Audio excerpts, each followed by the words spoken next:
We're nearly at the end of September now. Download usually gives us its first lineup announcement in the last few months of the year, you know, October, November, maybe even December. Either way, that first announcement is definitely coming real soon. So I think it's about time that I gave you my lineup predictions for Download Festival 2025.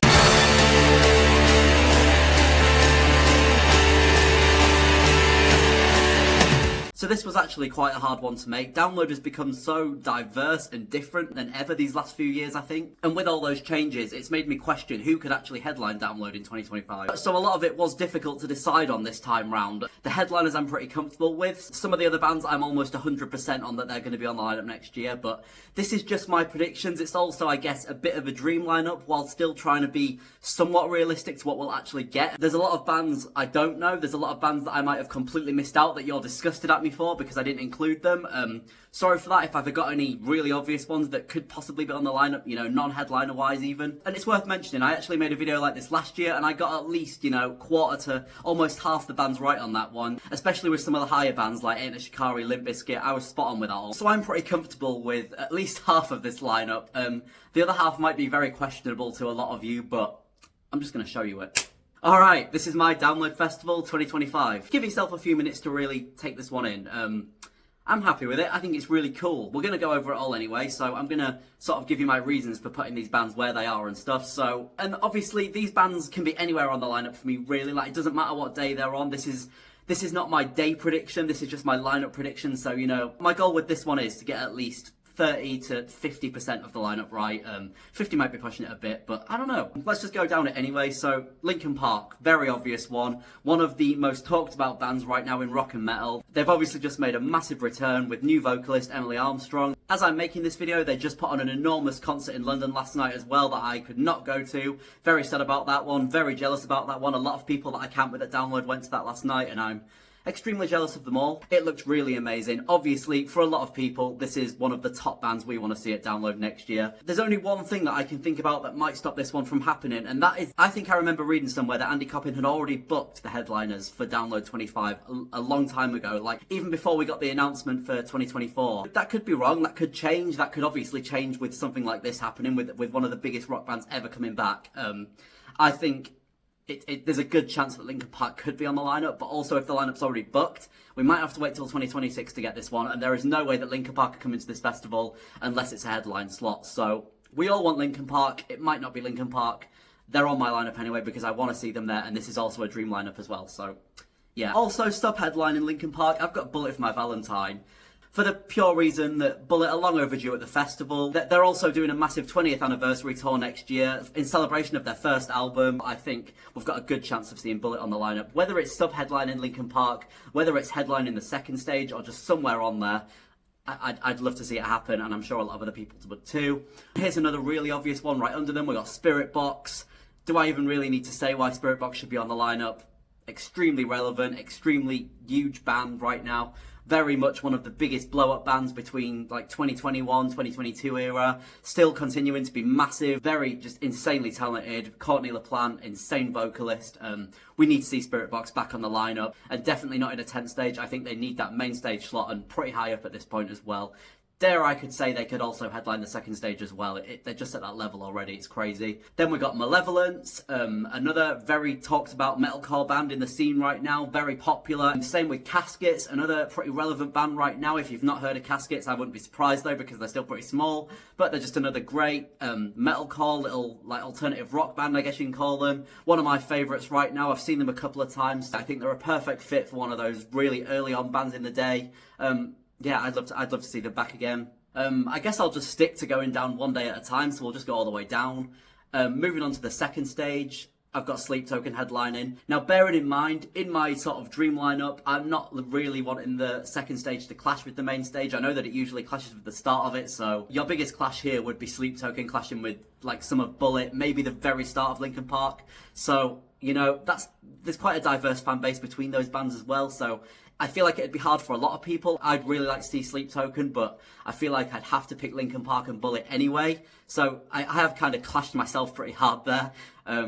Yeah, it's a hard one, but also I think they're just a perfect level for headlining the second stage right now. Like I said earlier, this doesn't have to be the same day that I'm saying it has to be on. They don't have to be clashing with Linkin Park, but I want to see them headlining that second stage more than anything, I think. Another random one under here, we've got August Burns Red, just another, great metalcore band.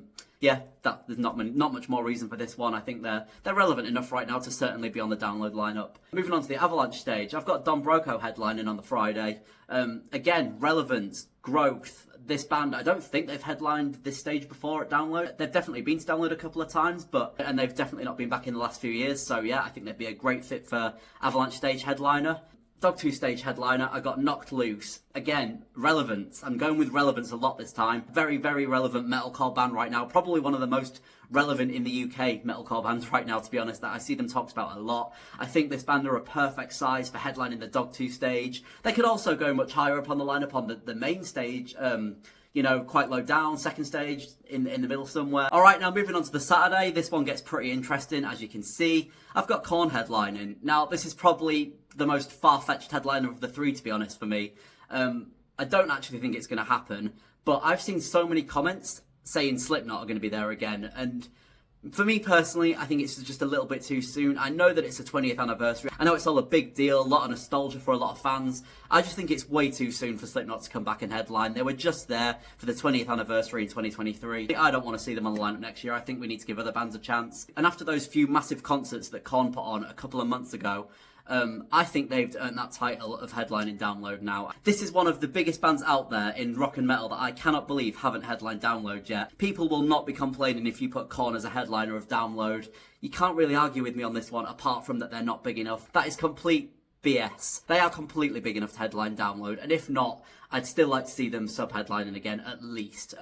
Very controversial one next, but he's on there anyway because I just have a feeling that he's got a good chance of being there. With everything that's happening with him in the last few months, Marilyn Manson has certainly come back with a bang. He's rose right up again. Massive concerts, massive tours. I know there's a lot of things about him. I don't even know what's true at this point. I don't know what's true, what's confirmed, what isn't confirmed, because there seems to be new things coming out every few months. Yet this guy continues to be massive, relevant, releasing new songs, but I think he does have a good chance of being on the lineup in the next couple of years with the relevance again. Next up, I've got Beartooth, another band that are well overdue a Download slot again. They've released at least 2 albums in the time that they've not been to Download. I think they were last there in 2019, I think it was. Maybe putting them at 3rd spot on the main stage is a little bit getting carried away, but I don't know. I think they deserve a spot somewhere up there now. I think they'd be a great addition to the lineup wherever they are, really, but I've just put them on there because it looks nice. I think it looks cool. Fever 333 and Static Dress just under there as well. Just more bands that I think are great for the main stage, early on hours. Relevance. Yeah. Second stage Saturday, I don't even care. Bad Omens are coming back next year after the massive letdown we got this year. After them pulling out of the festival very much almost last minute. We need to see this band back on the lineup. Them not being there really put a downer on that day. It was definitely, not even being dramatic, the worst, least enjoyable band day I've ever had at Download in the arena. It was truly miserable. And that was because of the extremely bad weather, the mud. Not a fan of Royal Blood, Queens of the Stone Age, as you all know. So that was a really crappy day for me. I was really looking forward to seeing Bad Omens. So they're coming back next year. I don't care. They better be on the lineup. Under them, I've actually got Poppy. Do with that what you want. Are we going to get Poppy and Bad Omens performing Van together? Yes, we are. That is what I'm going with this. I think Poppy is really breaking through right now. She's got some great new songs out. I wasn't a fan at first, and it's taken me a while. But those last couple of songs she's released, she also did a collaboration with Knocked Loose pretty recently as well. So that's pretty cool. I'm actually really enjoying her new music, and I think it's time we got her back on the Download lineup, and definitely somewhere near Bad Omens so they can perform Van together as well. Then again, just a band that I've not seen on the lineup for a while, who I think are perfect for headlining the Avalanche stage. I got Jimmy Eat World. Not a lot to say about this band. I just think they're a perfect fit for headlining, and I think it's been a good few years since they've been there. Nothing else to say. Napalm Death. I'm going to be honest with you all. I don't know a lot of 4th stage Dogtooth bands ever, so I had to look through past lineups of who've headlined the Dogtooth stage in the past, and Napalm Death were one that popped up a couple of times. So I've just put them there again because I really couldn't think of any other bands. I just think Napalm Death fit the Dogtooth stage pretty well, while not knowing much about them at all. So we'll just move on from that one. And finally, onto the Sunday. More massive things going on here, as you can see. Quite a weird mix as well, I will admit. I didn't know where to put these bands properly. but they're bands that I think might have a good chance of being on the lineup. Firstly, we got Green Day headlining, another one of the most rumoured, demanded bands to headline the festival. Up there with My Chemical Romance, Linkin Park, Paramore, I don't know, Blink-182. And it's worth saying that if it wasn't going to be like Green Day and Korn and Linkin Park on there, MCR would definitely still be on my lineup prediction. I've had MCR on my lineup predictions for a while now, and I only recently took them off because I somehow think Green Day and Korn and Linkin Park have a better chance than them. I'm not even a massive fan of Green Day, but I think this would be really cool, and it's the only way that I'm ever going to see them because I just won't pay to go and see them on tour. I just won't. So the only way I would see them live is at Download, and I think it'd be really fucking cool. Under them, another maybe controversial one. I didn't really know where to put them. Five Finger Death Punch. I know that's kind of a weird mix, and that is completely normal for Download lineups as well. The days are very rarely themed on stages, so, you know, you can have a pop punk band, a metalcore band, a metal band, a classic rock band, all in one, all in a row. I just think Five Finger Death Punch have got a good chance of being back on the lineup next year because we didn't get them the last few years, and they were supposed to be back in one of those at least, so... Papa Roach, I have no idea when they were last on the lineup. I don't know why I just thought of this one. I was only making this lineup last night, and suddenly my brain was just like, Papa Roach, they've not been on the lineup for a while, right? That'd work really well, so yeah, there's Papa Roach on the same stage as Green Day. Is that really cool? Is that what people want? I have no idea. I don't know that much by Papa Roach, but I think this would be still a really cool slot, really cool last day of the festival. Yeah, Papa Roach. Under there, I've got Bury Tomorrow, one of my favourite metalcore bands. They've definitely been to Download 2 or 3 times now. They've been on the main stage as well. 2022 they were there. So yeah, I think this is just a great slot for them once again. Then we've got Vended, which is Corey Taylor's son's band. So we might not get Slipknot next year, but I am saying that Vended is a big possibility with how relevant they've become recently. They really do sound like young Slipknot as well, so I think anyone who likes the older Slipknot albums would be a fan of Vended as well. Strongly recommend giving them a go. His voice sounds insanely similar to his dad's.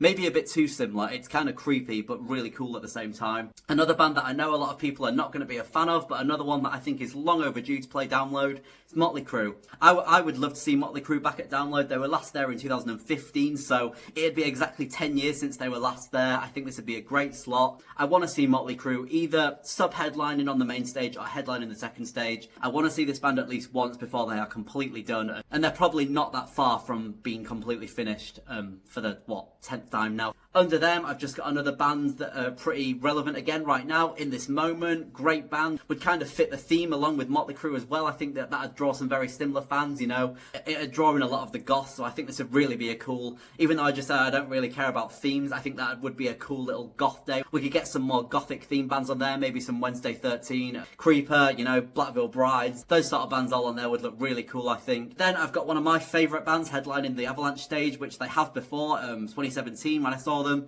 Sleeping with Sirens. I love this band. I will admit I've given myself some pretty harsh clashes again putting them there because I would have to choose between the start of Green Day, Motley Crue or Sleeping with Sirens. I think I'd be quite stuck there with what to do.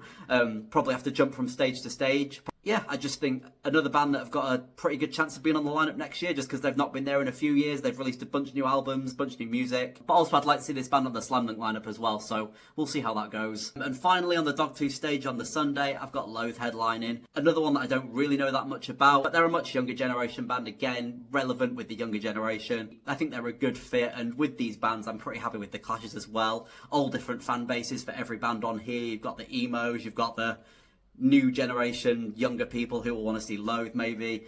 You've got the classic old-timers seeing Motley Crue, and then obviously the massive finale with Green Day where most people will go and see Green Day towards the end, and that's what I'd want. I'm pretty happy with that day, to be honest.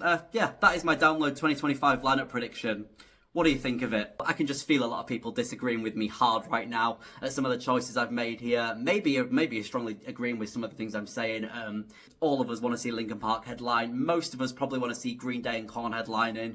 A bunch more of these bands, good chance of being there. Some of these bands, maybe not as much chance of being there, but Wishful thinking, as I said. Feel free to let me know who you think is going to be at Download next year. I can't wait for the lineup announcement. I'm really hoping we get it in October, but it might be November. Download certainly like to make us wait a lot longer than most of the festivals. You know, Bloodstock announces their lineup during the festival. We got a Slam Dunk lineup a few weeks ago, so it is a long wait for the Download one, and obviously my biggest event of the year is Download, so I really do get excited for this one. I love making the lineup reaction videos as well, so obviously that's going to be on the way. As soon as we get that, I'll be on that. Thanks for watching this one. I'm sorry if it made you upset or angry or just disgusted in some way, and yeah, I'll see you for the real lineup announcement very soon.